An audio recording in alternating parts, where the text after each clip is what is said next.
Pagalitan mo na po.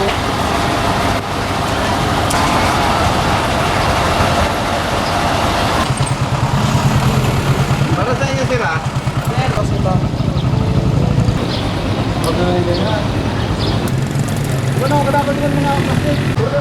Wala ako. Yan po sa mabuter na ano po. Yan yung kinelas na. Tapos digin ako.